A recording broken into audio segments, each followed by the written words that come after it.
You're listening to the Dibbly Dobbly Podcast. Remember to like, share, comment, subscribe, and click the bell to make sure you get the latest episodes of the podcast. Be sure to like and share our Facebook page and follow us on Twitter and on Instagram. Hi, everyone, and welcome back to another episode of the Dibbly Dobbly Podcast. Joining me on today's cricket discussion is a well-respected, award-winning cricket journalist, author, and broadcaster. He's been covering cricket for more than 60 years. He's been fortunate enough during his career to travel the world, witness some of the game's historic moments, and interviewed some of the game's greatest players. It gives me great pleasure to welcome Mike Howard. Mike, welcome. Oh, Jack, thank you. It's great to be with you. It's likewise, Mike, and it's so good to have you here. I'm looking forward to our chat immensely, and I hope everyone is as well listening or watching this episode today to learn more about Mike and his career in broadcasting journalism within cricket. So let's get into it, Mike. As I do with all my guests, I'd like to take them back to when they first got started into cricket. And it's been fascinating listening to people's memories on how they got started into cricket, Mike. So let's go back to the very beginning, growing up. What are your earliest memories of watching, playing, and even going to the cricket? And who were some of your cricketing idols growing up? Well, it's not difficult, Jack, for that. I grew up in South Australia, in Adelaide, and I had a summer god and a winter god. And my summer god was Les Favell, the great South Australian opening batsman and an Australian batsman for a period of time. Unfortunately, he played Test cricket everywhere except in England, but that's another story. I try not to blame Norm O'Neill for running him out in the Thai Test for 49, which ended sort of disrupted his plans to get to England in 61. But that's another story. So Les was my summer god, and Bill Wedding, the Nord ruckman, was my winter god. And I have a wonderful childhood of growing up and watching Les play, the compulsive hooker and cutter that he was.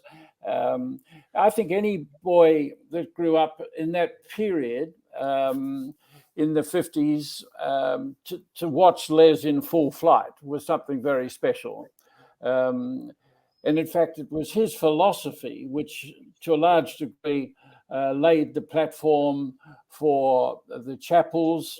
And when you look at the succession of leaders they had after Favell, right up to Hooks and then on to Lehman and one thing and another, you can see the Favell philosophy always prevailed in South Australian cricket. So I think anyone growing up in that period was excited by the way Les played the game.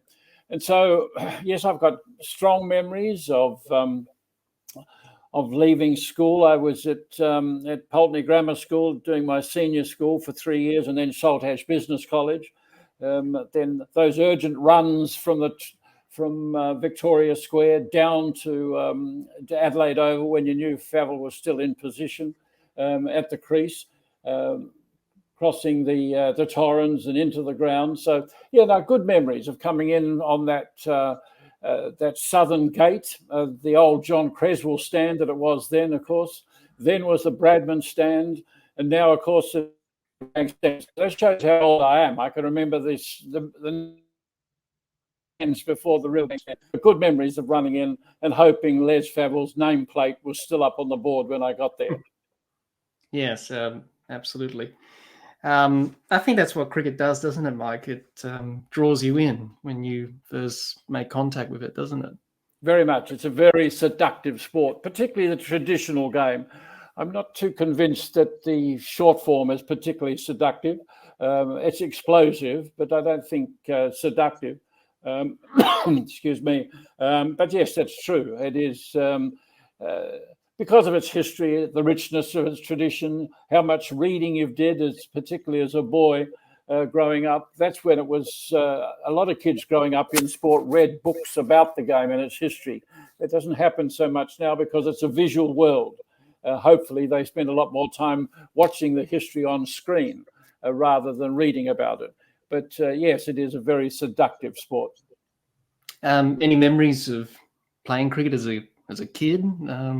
Yes, I was a very modest player. I can assure you of that. I opened the batting and bowled occasionally, but I wicket kept basically. I wicket kept, and I enjoyed that. I had some. I've only got one eye, Jack, so that made it a little bit tricky. Um, uh, Funnily, as a wicketkeeper, it wasn't such an issue, nor as an opening batsman, because if you've got problems with your eyes, the real issue is against the turning ball. If the ball is given plenty of flight, it's then difficult to make the judgment. But against pace, most of those with visually impaired in some way can handle the pace a lot more easily than they can the ball that's thrown above eye level. So I opened the batting, and I was a solid enough opening batsman with an occasional 50 here and there. I think my top score was an 80 against St Peter's College, and that was even more pleasing given it was against Saints. As you could imagine, the competitiveness in the school system. But I enjoyed it. Played a lot of social cricket after in the newspaper industry. When I was at the Adelaide News, the defunct Adelaide News, where I began in 1963, each year we would play interstate press games against the Melbourne Herald Sun Combine. So it'd be on their Melbourne Express. As you can imagine, the carry on with that. It was a lot of fun, those interstate press matches. So I played a lot, but once you get into journalism, there is no chance really of playing regularly at weekends because the demands on you professionally. Particularly if you're covering sport, you've got no opportunities to play. So it was midweek cricket in those days, and you would play the likes of the St John's Ambulance, the Fire Brigade, the police, and other utilities that were able to play midweek rather than at weekends. Yeah, so that's very good to hear that, Mike, and your early memories of the game. And then you branched into journalism and then becoming an author and a broadcaster. And you've written many articles and books on the game and traveling the world commentating and broadcasting cricket. So why did you choose to go into journalism and then branching into books and broadcasting? I suppose I was a very modest student, Jack. I'll confess to you, a very modest student. I managed English and history, but not much more. I always loved writing, and perhaps I was always destined to write. I certainly wasn't destined for much else. I think the only other profession I would have enjoyed or would have even contemplated was teaching. I think I would have liked to have taught. And I had an experience many years later at Pulteney when I coached the under-15 football team for 10 years. And I really did enjoy that involvement. And I think I could have managed a teaching career and would have enjoyed a teaching career. But I was drawn to writing. And I had a dear friend, or still have a dear friend, who was at Pulteney with me. And his father was Laurie Jervis, who was a distinguished journalist for the Adelaide News, both in politics and sport.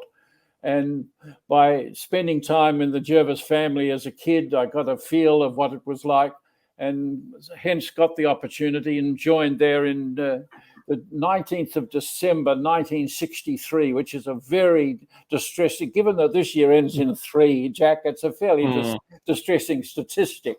But I've had a wonderful working life, absolutely no complaints, and a privileged one, really. I mean, I've worked hard, certainly, and have to make up for pretty tardy performances in the school years for all manner of reasons.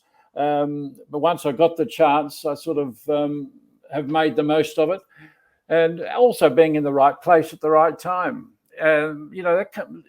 Luck's a fortune sometimes. I decided after I started, as I said, in 63. I had a year in Melbourne in the Adelaide News Bureau, as it was then. Then I joined the Melbourne Herald for 2 years before I went overseas. January 1970 by ship, of course. We couldn't afford the plane in those days. Just by chance, I got an opportunity with Australian Associated Press. And I've long believed that the best training for any journalist is either with an agency or with an afternoon paper. Well, now, of course, afternoon papers are defunct, sadly. There's no such thing. But your viewers and listeners would be astonished to know that when I was working on the Herald in the late 60s, the day they landed on the moon, roughly in 69, the number of papers coming out of 44 Flinders Street, Melbourne, on a daily basis was over 1.2 million papers coming out a day. 625,000 Suns in the morning and over 500,000 broadsheet Heralds in the afternoon. I mean, that is an astonishing. That's when, of course, the kids were selling papers on the street corner both day and night. It was a very, very vibrant industry there in those days. But there would be nowadays, of course, what particularly young people get their news in all sorts of ways, and a newspaper doesn't come into the equation. Yeah. So it was a very rich period in the industry, and it was an exciting time to be in the industry. So I was very fortunate to be a part of it. Absolutely. Any favorite cricket books or books that you've written yourself, favorite cricket tours you've covered, favorite programs you've done, and a favorite player that you've interviewed or watched during your time? Jack, I've been so lucky. Of the cricket books, there are just so many. We'll confine it to Australian cricket books, I think, and then I would say On Top, Down Under by Ray Robinson is probably the pick of them all. It's a wonderful book. Beautiful, detailed portraits of all of Australia's captains. It's a remarkable book. And I worked with Ray.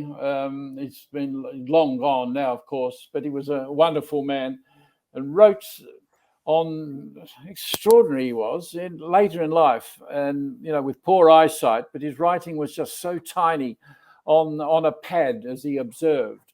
It was extraordinary. But that's a wonderful book.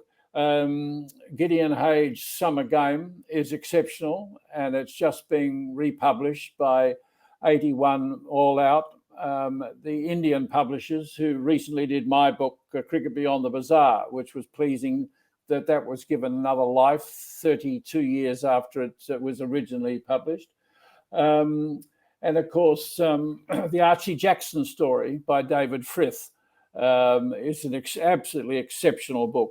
And I would say they are the three of my favourite Australian cricket books.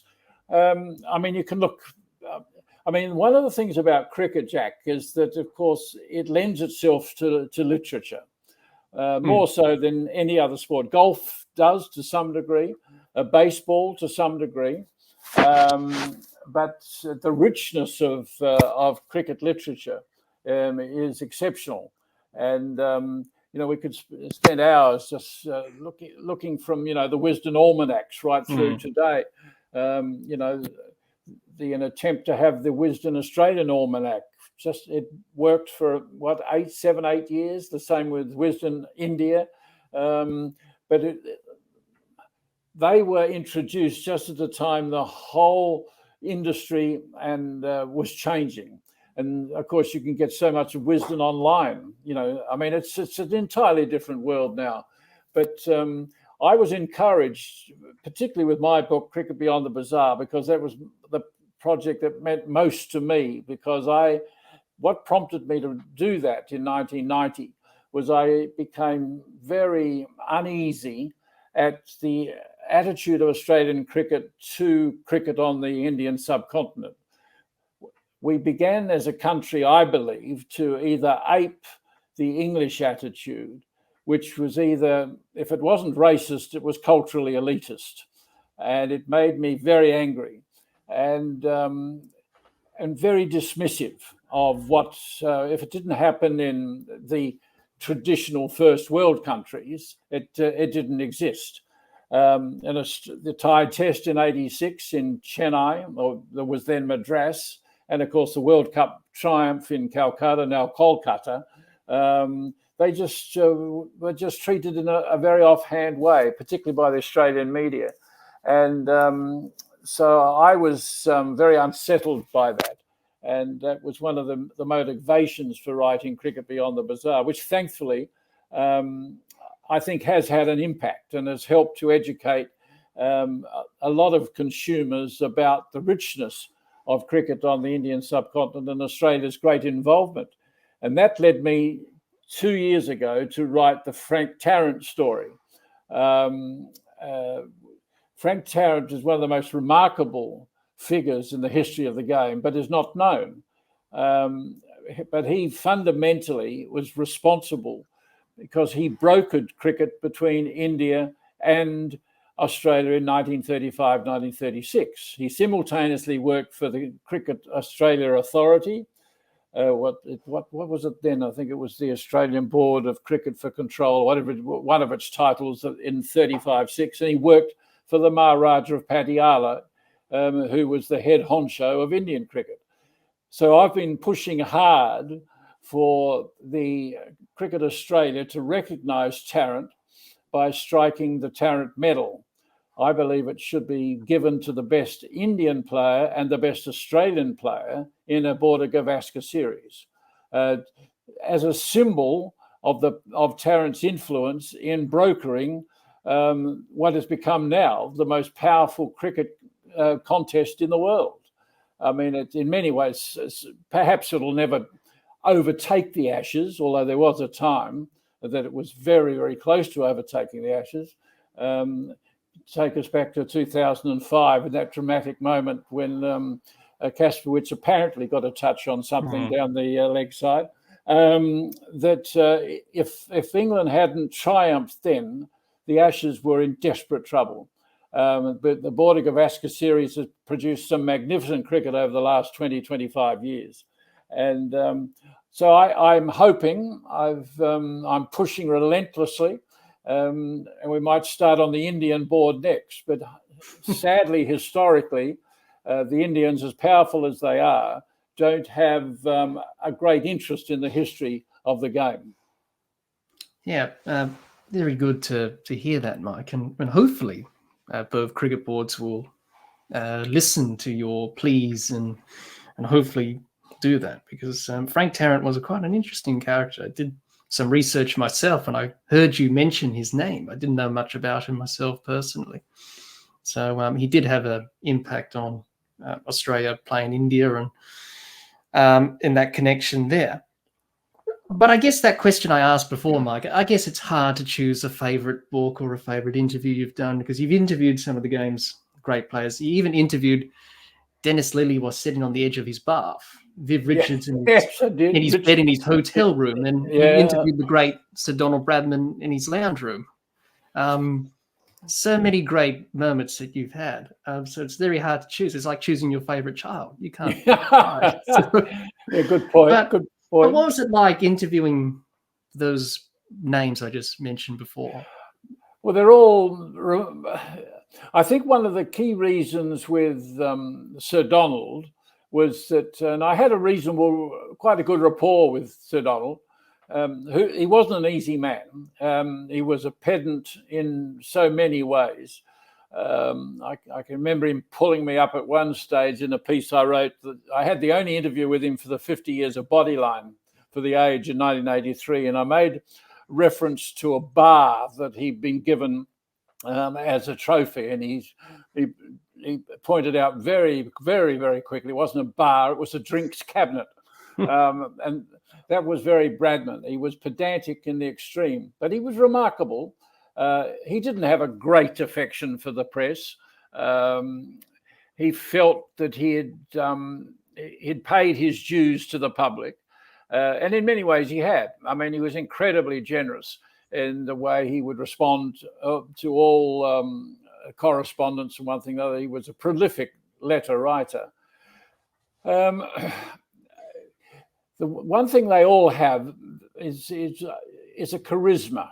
There's no doubt about that. I mean, Viv Richards' charisma was there for all to see. And in the way, the strut, the famous Richards strut, I mean, the arrogance. He wasn't an arrogant man, but he was arrogant in the way he approached the game.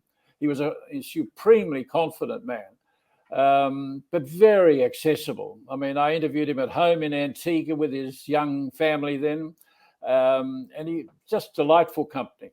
And I've interviewed him for television for the Bradman Museum at Bowral and other places.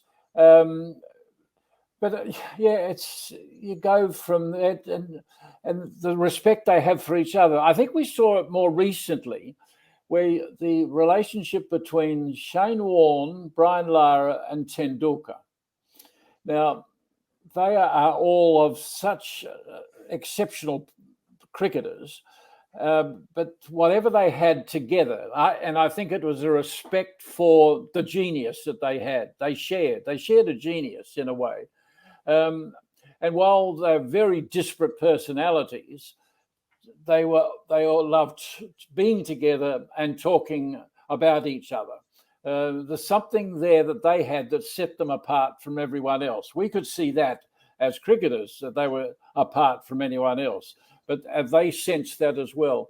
And I think that I think that applies to the greats, and and there's no greater than those three, and none greater than Bradman, of course, as a batsman. I mean, Sobers arguably was the greater cricketer because of his sheer versatility, and I had the good fortune to interview him on a number of occasions as well. So I've been very fortunate from that point of view. There's probably not one thing other than the fact that there is. It depends how you approach them too, to a large degree. I'm sure that with Bradman, I respected him, but never kowtowed to him, and I think he respected that. I think he respected someone who treated him in a normal fashion, in a respectful, normal fashion. I mean, he was of an era that placed such store in etiquette and social behaviour, of course. So, woe betide you if you said Mrs. Bradman instead of Lady Bradman or something like that. You'd be in more trouble than the early settlers. He really did adhere to the conventions of his time. And you have to remember, that he was born in 1908. So I mean, what he saw in his lifetime. I think that was the key and I'm sure that's why we had a reasonable rapport, is because I was never in awe of him, but I did respect him. Absolutely. And that was good to hear your stories about that, Mike. We have mentors and role models in our life that we look up to, Mike. Who were your mentors and role models during your career in broadcasting? Well, I sort of just evolved in broadcasting. It's interesting. I think that all really started when I was in Adelaide, when I came back from England in 1973 to the Advertiser. Merv Agars, who was a wonderful man and a wonderful editor, sports editor. He played for West Adelaide in football and for South Australia. He's a very fine footballer. And he lured me back. I had 3 years working for Australian Associated Press in London, where I talk about, luck or fortune with the timing when I got the job at AAP. My first gig, it was the first time, anyway, I'd been overseas. First assignment, Johnny Famechon fought Vincenti Salvador, the world featherweight title in Rome. So off I go to Rome to cover that. Then the Eisenhower Cup, which was the World Amateur Golf Championship in Madrid. So toddle off to Madrid to cover that. And then there was the French Tennis Championship, where Yvonne Goolagong and Karen Kransky and so many of the great names of Australian tennis at the time. Then to Wimbledon. and then to cover the golf, the British Open golf at St Andrews. So, I mean, in the agency job, I had this incredible opportunity in 3 years to cover some of the great events of sport, the Commonwealth Games in Edinburgh, then the Olympic Games in Munich in 1972, the tragedy of the Olympics in 72. So that meant when I returned to Australia, I had a lot of experience in a very short period of time, and for which I was incredibly grateful.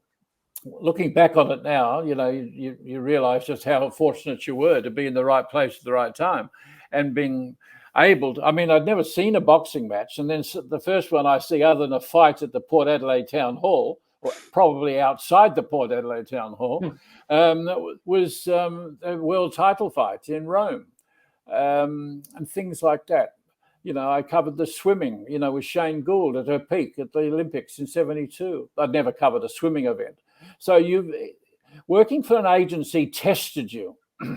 I covered lawn bowls, for instance, at the Commonwealth Games in 1970.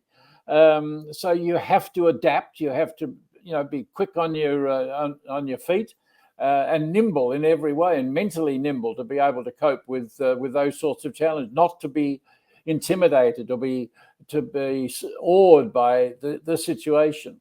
And so by the time I got back, Merv Agars, I had Merv Agars as a mentor there at the Advertiser alongside Gordon Schwartz. Now, Gordon, who only died a couple of years ago, and I had the privilege of giving the eulogy at his funeral.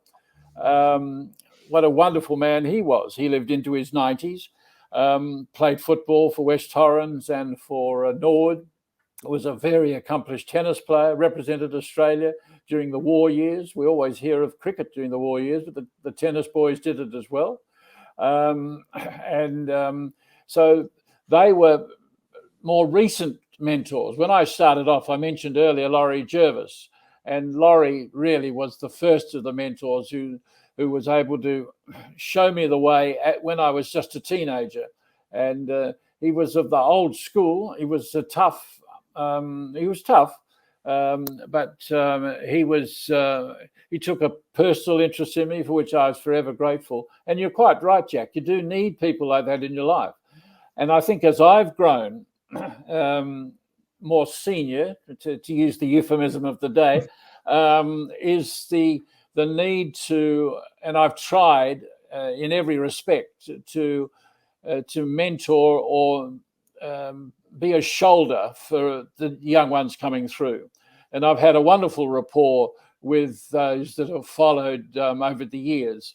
There's been many very, very fine young journalists who have come through, particularly in cricket, and I hope in some way that they've felt I was sort of secretary of the Australian Cricket Media Association for many years. And that was quite a big job on tour, particularly in the subcontinent, when most of those you were travelling with had no experience of it. And in your first 2 or 3 tours of the subcontinent back in the 80s were pretty challenging, be told. It's a lot different now, but in those days it was. So, yes, you're quite right. You do need your mentors. And if you've been well mentored and it's meant a lot to you, as it has to me, you then want to give back by mentoring the next generation. And I hope I've done that. Absolutely. It's all about giving back, isn't it? Yeah, very much so. In society, but also in cricket, it's all about giving back to the game and helping the game out, isn't it? Yeah, exactly. So that's good to hear. You've achieved so much in your career, Mike. When you reflect and look back, what are you most proud of? And do you have any regrets from your journey in broadcasting? No, I've got certainly none of those. No regrets. I've been very fortunate like that, Jack. Pride, I think the establishment of a standard is one thing. The maintenance of it is another.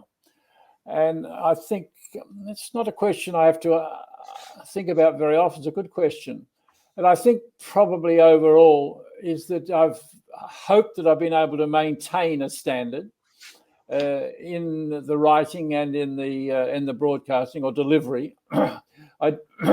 I've certainly become involved in a lot of cricket charities as well. And that involvement, I'm Foundation Director of the LBW Trust, Learning for a Better World Trust. I'm involved with the Lord's Taverners and with the Primary Club, all very significant charities, cricket charities that have served the community well and continue to serve the community well.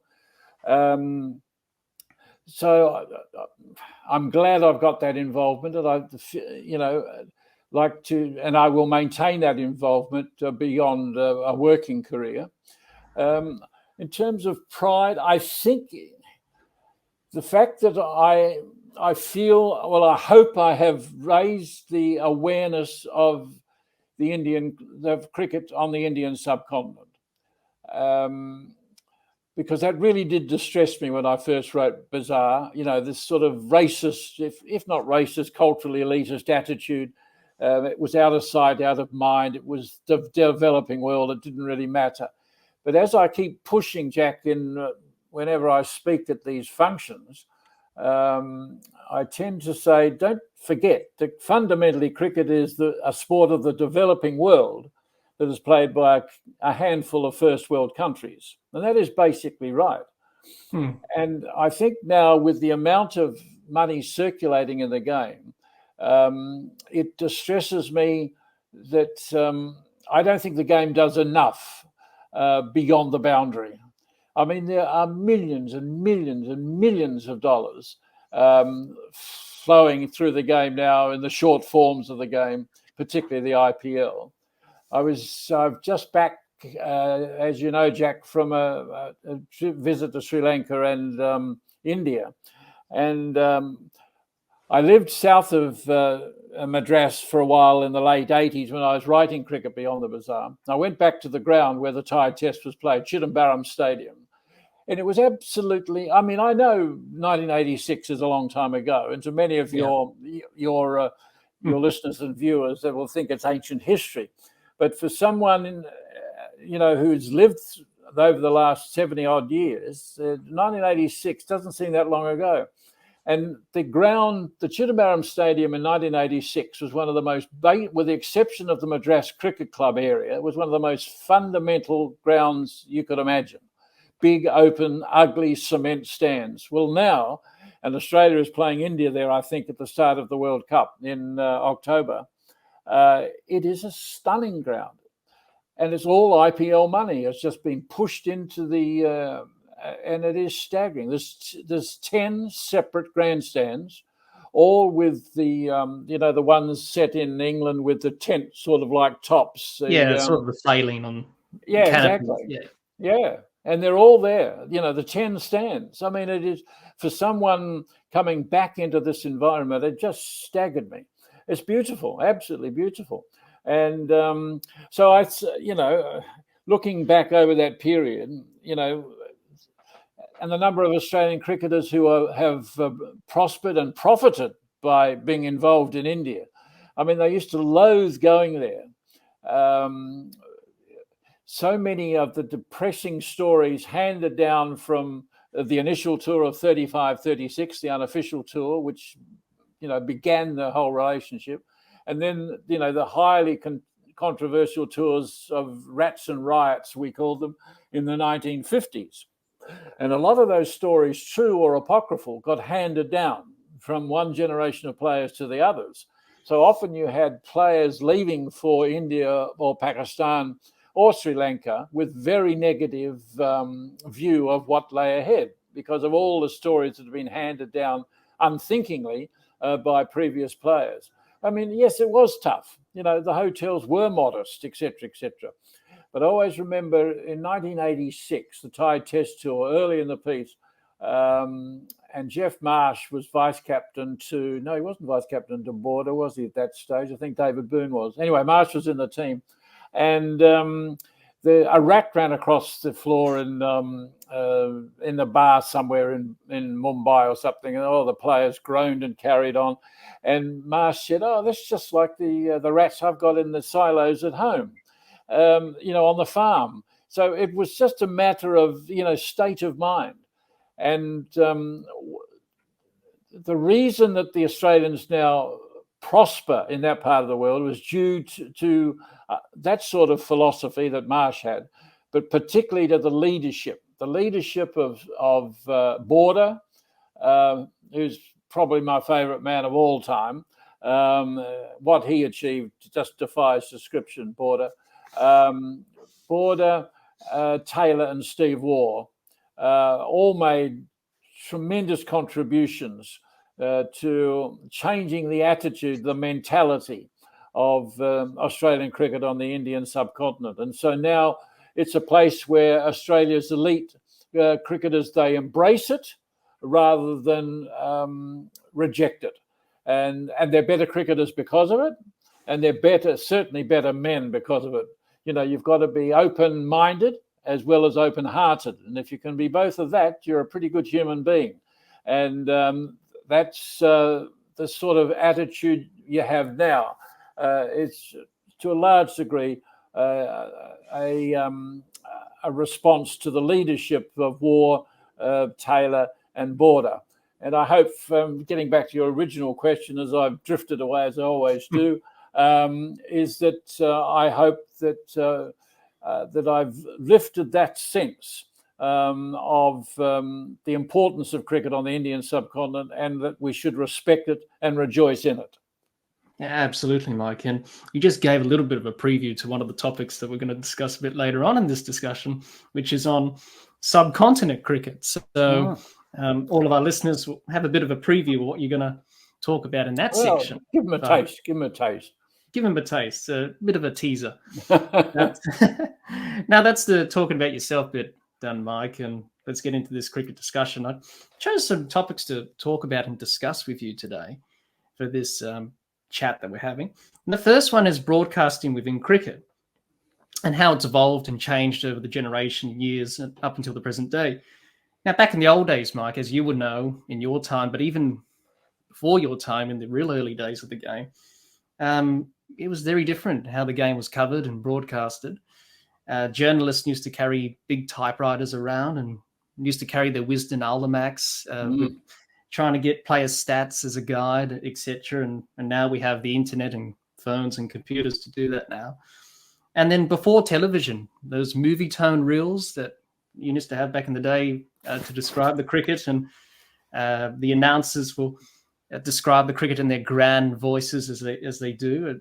Just a wonderful period of time.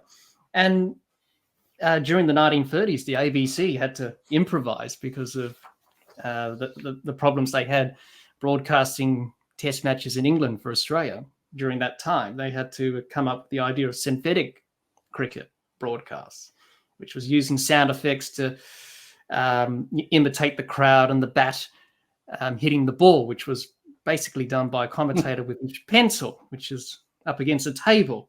So the ABC felt compelled. They had to reveal this because they felt it was a bit deceitful. And they said it was all made up. And this is how we did it, the trickery of it.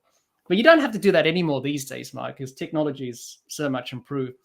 And during your time in the 70s, the Revolution, Kerry Packer's World Series Cricket, Channel 9 changed how the game was broadcasted from the establishment, because the ABC had the rights to Australian cricket for a very long time, up until that point. And they brought in cameras at both ends of the ground instead of one, and stump mics and stump cam as we see today. So it's come a long way how the game's broadcasted on TV, radio, and even in your field of journalism and how the game's written, Mike. So what differences have you noticed from your time in the media covering cricket from when you started until now? Well, you're right that it's broadcast very differently, but I don't think it's broadcast any better. In fact, it's a good question, Jack. Technically, yes, it's magnificent. There's no doubt about that, both on radio and television. Technically, it's outstanding. Where I think the failing has come is through commentary, for two reasons. Some former players are natural broadcasters, but many of them aren't. And because of their reputation as cricketers, they're not produced. And I think this is one of the real weaknesses. They're allowed to run their race. And even the ones that are good are not produced. Shane Warne and Ricky Ponting are both outstanding with their knowledge, but they speak so quickly. Ponting is incredible. I mean, he just speaks so quickly that you can't absorb everything that he's saying. And invariably, he's right. I mean, he broadcasts as a captain, so he's a step ahead of the game, which brings you as the watcher ahead of the game, which is a terrific privilege. But if he'd only slow down, but nobody would tell him. I told him 4 years ago to slow down, and that was dismissed straight through to the keeper. It's not as though that he doesn't listen. It's just the way he is. And Warne was the same. And Shane had tremendous. I mean, he would have been a brilliant captain if he could have got other aspects of his demeanour and personality in order. He was just strategically and tactically, he was very, very clever and very, very smart, like many slow bowlers are by instinct, by nature.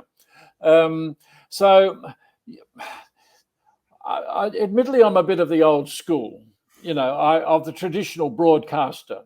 I mean, McGilvray was a fine broadcaster, but certainly he played for New South Wales and was a fine cricketer. Jimmy Maxwell has succeeded him with great distinction. Jonathan Agnew was a fast bowler, played briefly for England and for Leicestershire. But I think perhaps it's because it's the romantic in me that looks back on the days of John Arlott and Brian Johnson. And then, of course, in the West Indies, when you had Tony Cozier, who I had the great fortune to work with a number of times, Reg Pereira, it's and Vasant Raji in India and others, Rajan Bala. I don't know. Some cricketers make good broadcasters, but just because you're a good cricketer doesn't make you a good broadcaster. Harsha Bogle is the interesting one because he's managed to make a very fine career as a broadcaster, yet he wasn't a cricketer at all, really. I mean, he played the game, obviously, but he was more interested in getting his MBA and diversifying his business interests or one thing or other and celebrating a game that he loved. And I respect Harsha enormously for that. And he's one of very few broadcasters now that would be seen as a professional broadcaster rather than as a cricketer who, some are very, very good, but I think there's too many. And it's not only in cricket, it's in other sports as well. They've all become so dependent on the personality rather than the professional broadcaster. And there's virtually no opportunity now for young broadcasters to come through the system because it's dominated by former players. Do you think we're going to see more non-playing commentators in the future, or basically that is not going to be the case? I think that it's all personality driven. It's all, and as I said, the best, like David Gower was exceptional. Michael Atherton is just incomparable, and that's wonderful. More power to them. But let's make sure that we get the very best and get them for their ability away from the ground and not just because they were good in the middle of it.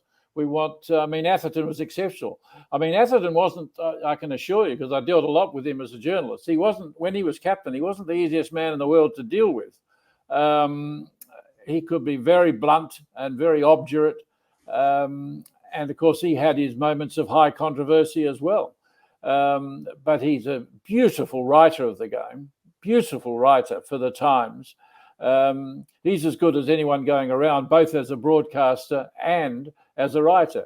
And that revives memories of John Arlott. Arlott was the incomparable broadcaster, but he was also a beautiful writer for The Guardian.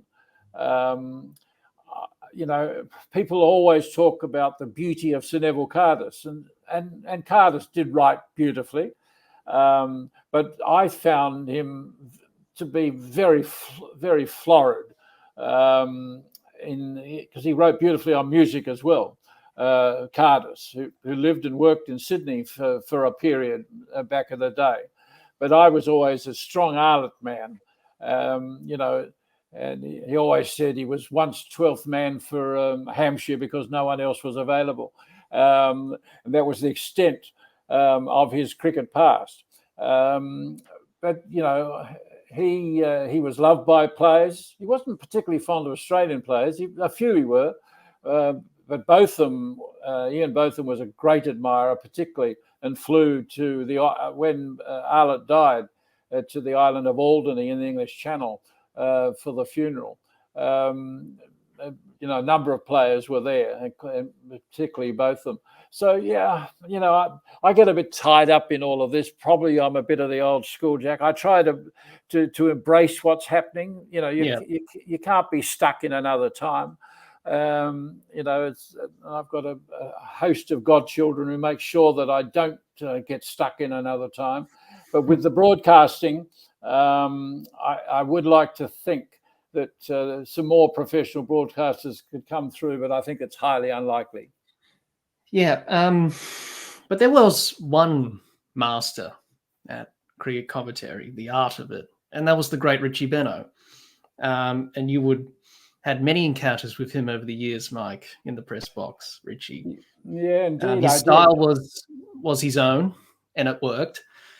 He kept it simple, valued the importance of the pause and the silence, which usually will terrify his other commentators next to him because he wouldn't say anything for a bit. Should I speak or should I not? But that's what he did. And he let the pitchers do the talking. He said very few words to describe what was happening. And his impact as a player and as a great captain and as a great all-round cricketer he was, which people forget because they mainly remember him for his commentary. But his impact that he's had on the game has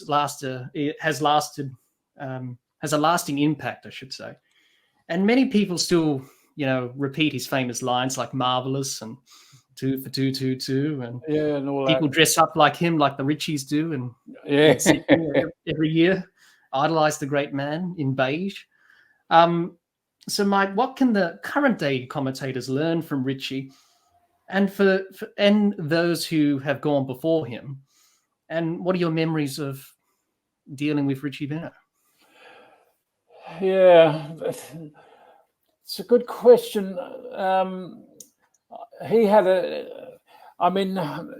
go back to 1972, my first tour, and I was doing it for AAP, excuse me. So the pressure, for people out there who don't understand the work of the agency, it's like sort of Cricinfo now, pushing material out every minute of the day. We didn't have to push it out every minute in those days, but we did have to push it out every 5 or 10 minutes. So it's what we called running copy. So it was pretty full on. And if you had a dramatic day with a heck of a lot happening, it became frantic. And of course, that test match in Lord's in 1972, certainly a heck of a lot happened. And Bob Massey, the swing bowler, took 16 for 137, 2 lots of 8 in the most astonishing performance of swing bowling that you've ever seen. And so I was absolutely flat chat. I had a copy boy who could help. He was on the phone. I was typing, giving him stuff to push out. And then suddenly there at my side was Richie Benaud. Now, Richie may have known of me, but I think it's highly improbable because I'd come from Adelaide to Melbourne, then Melbourne to... I certainly hadn't met him at that stage. He would have known that I had got the AAP job. But anyway, suddenly he was at my side and he said, "Are you okay? You're managing all right? Is there anything I can do?" And then I thought, well, I said, "No, Rich, thank you. It's under control." But when you think of that, here is the most senior figure in Australian media, cricket media, and a former Australian captain and a very distinguished one who revived the game with Frank Worrell in 1960-61, revived Test match cricket. There he is talking to, I was what then, 25? Yeah, I was 25. He's saying, "Are you okay? Are you managing all right? Is there anything I can do?" Well, you don't forget things like that. I mean, that, it talks about Richie's leadership skills, talks about his humanity, talks about, his openness. And there was a shyness about Richie too. There was a shyness about him.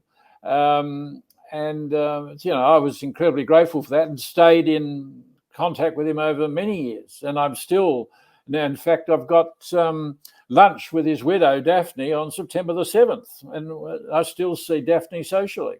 And his brother, John, who was a very fine cricketer himself. So, we catch up periodically through the year. And as you can imagine, there's plenty of memories to talk about. So, I respected Richie enormously. And from that very first meeting, how generous he was with that. And that was characteristic of him, that he was a very generous man, very giving man. As quiet as he was, there was plenty to give. Yeah, absolutely. We also see female broadcasters coming into cricket now, Mike. In a male-dominated profession, we see more and more writing about the game and commentating both men's and women's cricket. So how do you see the future of the female broadcasters within the game? Well, if they advance as rapidly as women's cricket has, they're going to have a very significant role. This has been one of the most dramatic developments in the evolution of the game over the last 10 to 15 years, I suppose. Women's cricket, the advances it has made, has been outstanding. In fact, it's been a little bit interesting with all the hysteria recently with the Matildas development, and good luck to them. And certainly the country was captivated by what they've achieved. But I just thought that, while I wouldn't say it was hysterical, but I think that the cricket girls really were women, I should say. I'll get into all sorts of trouble saying girls, won't I? The Australian women's cricketers have really shown the way. They have been outstanding now for, 10, 15, close to 20 years. They've been incomparable.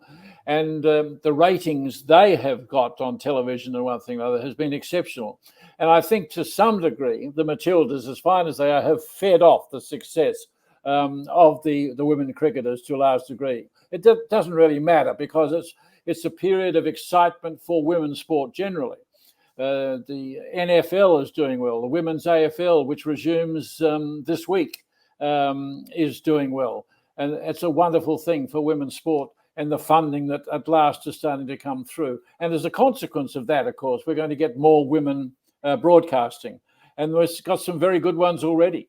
Mel Jones is outstanding. Lisa Strathlaker is outstanding. In local football, Kelly Underwood, does an extremely good job. I mean, we could list a number, but yes, I think they will continue to play a very good part, and it'll take time. I mean, some of the particularly hard-nosed football followers find it difficult to cope with a female voice, but it should be based on knowledge. If they've got the knowledge and they can share that knowledge and share an insight, which good broadcasters do, they will continue to prosper, and good luck to them. Yeah, absolutely. Before we move on to our next topic, Mike, just to finish up on this topic here, any tips and advice you would give to young journalists and young broadcasters out there? We may have some who may be listening today that want to gain some knowledge. So any tips? Oh, passion. Got to be passionate. Got to care. It's one thing to enjoy a game, but you've got to be passionate. I believe in that, particularly in the writing. And your writing, it comes through when you're writing. If you care deeply enough, it'll be reflected in what you write. I think the hard thing now for any youngsters coming into it is the versatility that's required for to come into journalism itself. They have to have the ability to report, to write, to do video, to edit. That's the multi-skilling that is just so important. It's still useful to have shorthand as a trick of the trade. Although, of course, nowadays everybody's got the tape recorders, and it saved me because my shorthand was very modest, to say the least. But to have the tape recorders there and that sort of thing. But no, what I don't want to do is discourage anyone who's got ambition. You want to give, but I think it's so tough now to get into the industry. There's generally you've got to have some sort of tertiary qualification, but I still believe that if you're passionate enough, it is achievable. Somebody coming through could work in a country paper or country radio station just to get a foot in the door. If they're prepared to do the hard yards, I still think it's achievable. It's tougher than it ever was because, unfortunately, Jack, from a newspaper point of view anyway, it is a collapsing industry. It's regressing. There's so many different ways to deliver it. But if you've got a high level of IT skills and things like that, there's no reason why it can't be achieved. But there's no point in saying, it's within the reach of everyone, because clearly it's not. It's tough. It's always been tough and really tough now. But if you care enough, passionate enough, I think it's still achievable. I think that's pretty good advice there, Mike. Let's move on to our next topic and talk about the current state of international cricket, Mike, because the game at an international level is facing many problems, and all countries in the ICC need to try and solve those problems. But too many to list here today, Mike. But just to name a few, inequity and distribution of funds amongst all full member countries of the ICC and associate members. And it's clear to see that India is getting big slice of the pie, and then you have Australia and England, and then you have all the other countries trying to fight for the crumbs. And then you have the franchise and T20 cricket changing players' priorities and choosing that route because their home countries can't afford to pay them enough. And we see that from many countries around the world where players are choosing that option just to get by. So there's a few problems the game faces at an international level. Also, Mike, I don't know if it's me or you may see this too, but I've always noticed there's always been a reluctance in world cricket to help one another out in the world cricket community. Countries care about their self-interests. You should help each other for the greater good of the game. I think ever since the ICC was created back in 1909, as they were known as the Imperial Cricket Conference, and they changed their name to ICC in 1964. This reluctance has always been there ever since cricket was established, really, especially when the West Indies, India and New Zealand came into the fold and joined Australia, England and South Africa at the time. Australia and England didn't really play them as much and didn't really play much against South Africa either.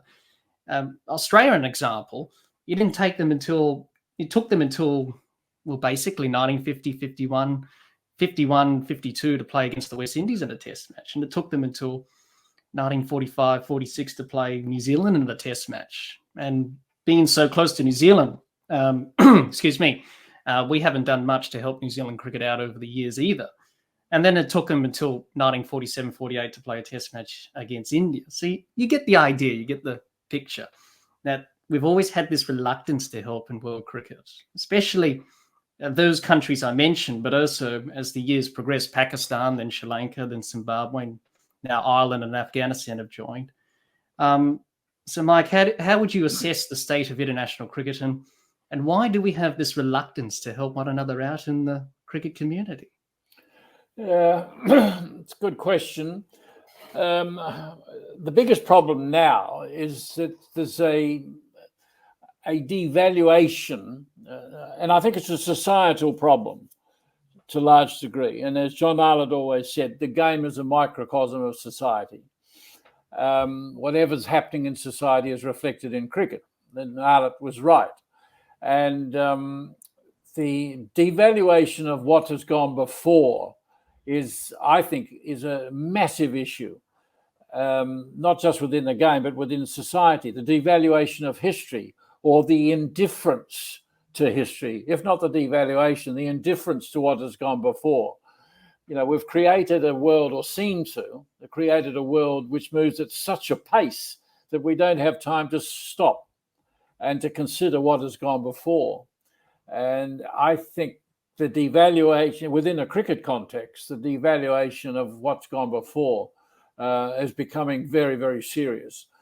We've seen now what's happened to the West Indies. The West Indies, they're partly to blame themselves, and it's for many complicated reasons, societal reasons.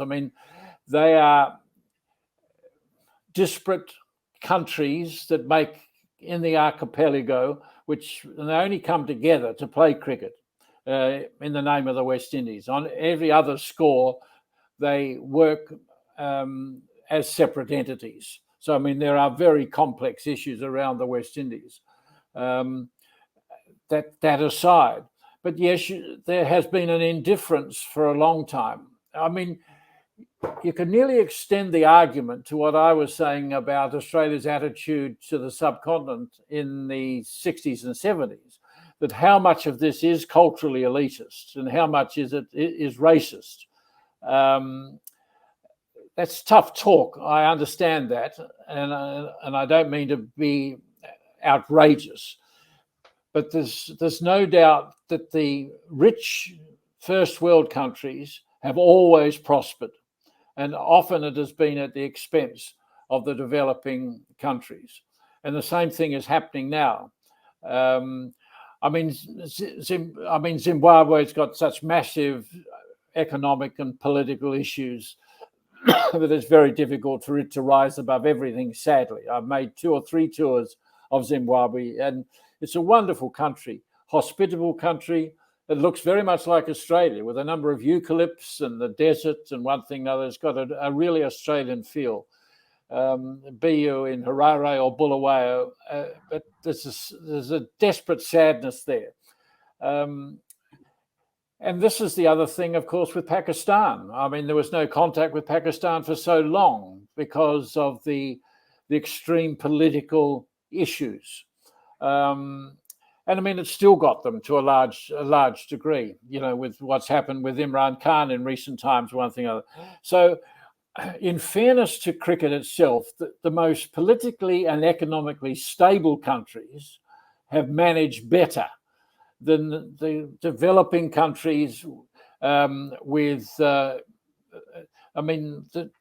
we played cricket during the Sri Lankan Civil War, for instance. They kept going over that long civil war. Even in Muralitharan, as a Tamil, was playing in the side while the war raged. Afghanistan, it's an impossible situation. So we've got to be fair, but there is no doubt, I think, coming back to what we were saying earlier about the distribution of funds, that the game doesn't do enough beyond the boundary in the realms of health and education. And there's no doubt that it could do more within the game itself to ensure a greater stability in the leadership. But in the essence, it all comes back to the stability and the country's preparedness to have a stable administration. So that you can point the finger, but there's got to be greater resourcefulness in many of the constituents of the ICC, greater stability, and certainly less corruption, Jack, I think we can say, without causing too much trouble. Yeah, I mean, corruption whenever there's money and greed involved, that always comes into it. Corruption is a huge issue in Sri Lanka and a huge issue in Pakistan and India. As we've noticed over the years, especially certain players, match fixing and all that stuff, which is a very, very sticky sort of topic to discuss. But will it get better, or do you think it will get worse as the years go by, international cricket? Or do you think international cricket as we know it will probably not be here? No, I think it can prosper, but it can't prosper without decisive and aggressive leadership. Now, the ICC is amongst the most impotent bodies in world sport.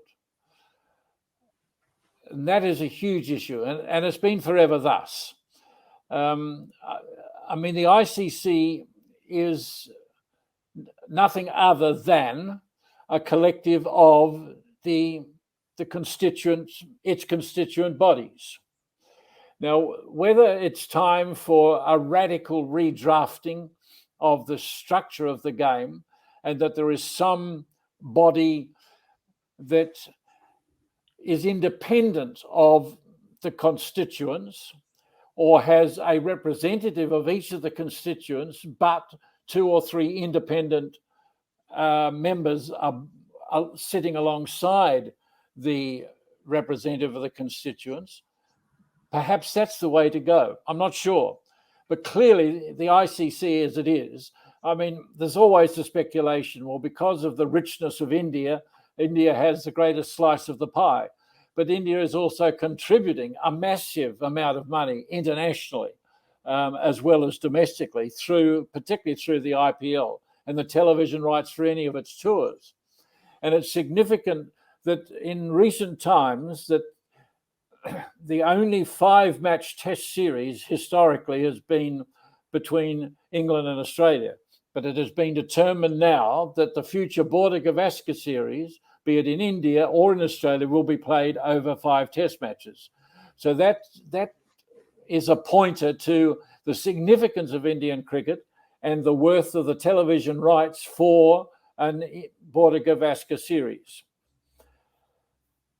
There's no doubt the devaluation has come about because of the short form. There's no doubt about that. They're playing too much cricket. There's no doubt too much cricket is being played. I defy anybody, even the most passionate cricket people, to keep track of what's happening at every level of the game. It's not possible. No. While I accept that it is providing opportunity for more players and for more people around the game, like medical, physiotherapists, psychologists, the rest of it. Yes, opportunities are there. But if they're not careful, it was always said after World Series that they're playing too much, they'll kill the goose that laid the golden egg. And really, I think they risk that, particularly in England. I mean, what's the 100 all about? I mean, what does that mean? I mean, if you keep your domestic T20 competition anyway, why the 100? Yeah. I mean, it was Sir Andrew Strauss's thought bubble. I don't know. As far as I'm concerned, they're playing too much. What's happening now is that you've got very clearly defined audiences. I don't watch IPL. I might watch part of the BBL. I watch the final, certainly, but I would still watch the traditional game and love Test match cricket. But what you're doing now is, in the old days, they'd say, the number of people who'll come to the one-day game, they'll come across and start to enjoy the 5-day game. It's never happened. Very, very rarely happened. You might have a few that love 50-over cricket, and particularly World Cups. I love World Cups. There's no doubt about that, 50-over World Cups. But the T20 World Cup's played every 2 years. Well, what does that mean? I mean, it's not an event. It's just something that's going to pop up every 2 years. I mean, you've got to be able to look forward, like a World Cup over 4 years, an Olympic Games over a period of time when you can think and plan. But, it's, I don't know. Fundamentally, we're playing far too much cricket. Yeah. I think many people would agree with you there, Mike. But how do you see the future of the three formats? Test cricket faces an uncertain future. And as you've spoken about just now, you're passionate about it. So am I. And other people who are listening are passionate about Test cricket because of the history and the traditions that we hold dearly. But that faces problems around the world in some countries that are not performing as well. As you mentioned, the West Indies and also T20 cricket teams like South Africa, for example, when they're touring New Zealand next year, they won't send a full-strength Test squad to tour because their South African T20 comp is at the same time and they want their best players there. And many people have said that the way that England have played with Bazball recently, as we saw in the Ashes, Mike, are saying that it's bringing people back to Test cricket, making it entertaining and exciting. No doubt it is. But that can be a little bit misleading if you look at other parts of the world, because it is not prospering. It's not alive and well. It's only alive and well in Australia, India, and England, basically. Other countries lose money when they play Test cricket.